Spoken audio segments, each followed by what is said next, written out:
Kia ora, welcome to Busstairs. Now I've been keeping some of the copper piping I took out of the bus that was for the air conditioning system. I was kind of hoping I'd get enough of it, maybe I could take to the metal recyclers and get some money for it, but now I'm thinking I may use it myself. This is the sort of thing I'm talking about. It's there's a relatively, well, it's about 1 metre long bit of copper pipe. This one's maybe 20mm diameter, 3/4 inch, and it's got some brass fittings on the end. So I'm going to turn it into copper busbars.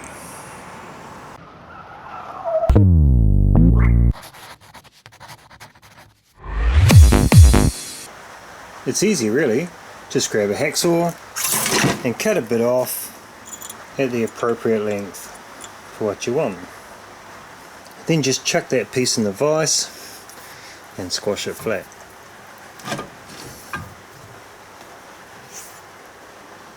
Or hit it with a big hammer.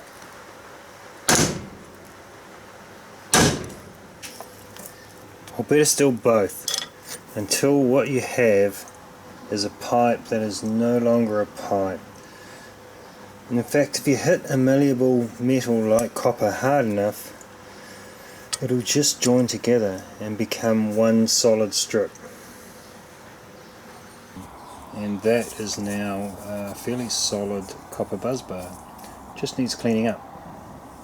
So I'll pop it back in the vise and give it the once over with a wire buff. And what I end up with is a nice clean, bright, shiny copper busbar.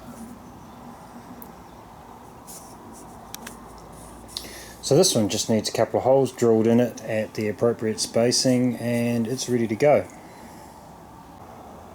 As always, a little pilot hole first and then drilled out to the appropriate size.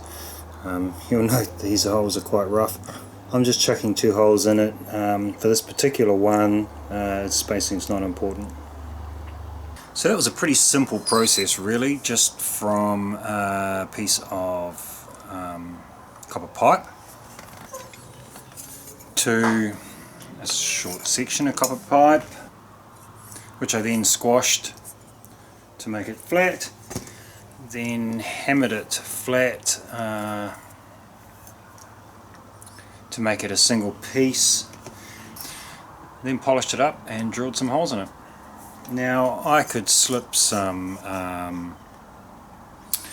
shrink wrap over that, which would probably, well, the shrink wrap's too small, but you know, something along those lines, which would make it a little safer in use. And as a comparison, here is a piece of copper busbar that I purchased. This one here is 3mm by 15mm, which makes it about 45mm squared. Whereas this one is 2mm by 28mm, which makes it over 50mm squared. So this actually could theoretically handle more current than the one I bought. And it's pretty cheap. Well, it's free. Now, in this particular case, I'm simply using it to connect my new shunt into my charging system so that I can do some tests with it. And I'm going to use this to connect the new shunt to the old shunt. But I'll tell you something that I found quite interesting about this Juntek shunt.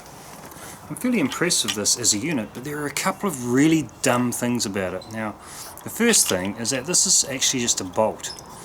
This is actually just a bolt that goes right through, and so therefore it spins. So without disassembling it, I can't get to the back of that bolt, and I think that's kind of dumb. But perhaps, and then my fear of course is that it falls through. If it falls through, it'll touch circuitry behind it, which is not very smart. But dumber than that is this little jumper here actually sits proud of the mounting plate for So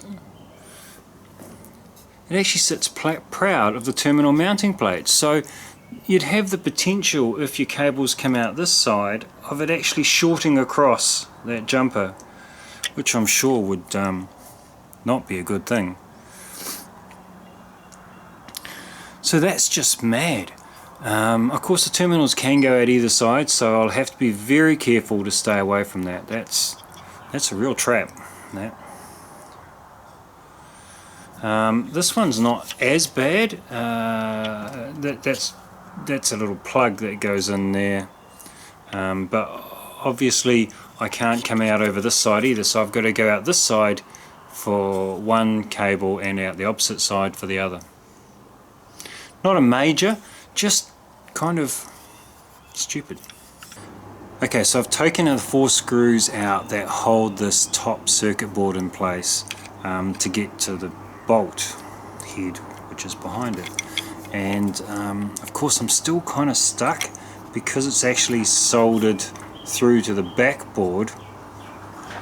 I'm limited in just how far out I can bend it, so I'll have to be careful there. But something else I note though, which I think is really stupid, is this bolt actually just goes through the circuit board.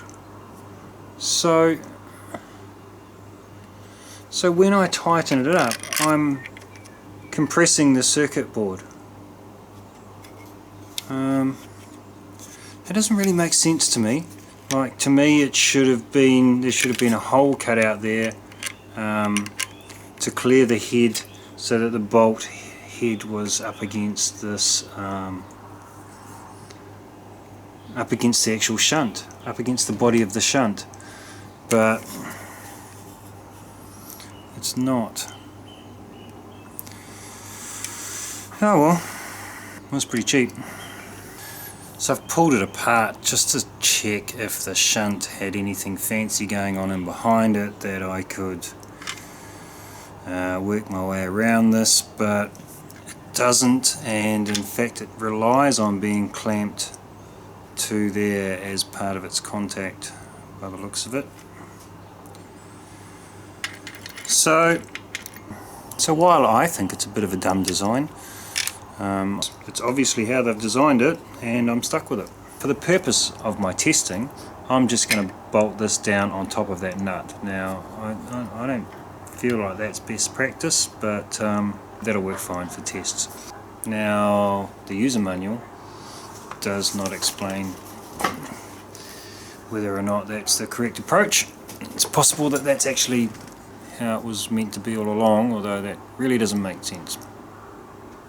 Anyway, I've got a bit sidetracked from the purpose of this video, which was how easy it is to knock yourself up some copper busbars. Obviously this could connect 2 batteries together, in particular perhaps a couple of lithium cells, to series them or parallel them together to make a higher voltage or higher amperage battery. Or they could be used as an actual bus bar, where I would have a high current supply coming into it, and I could drill and tap smaller holes to connect various loads to it.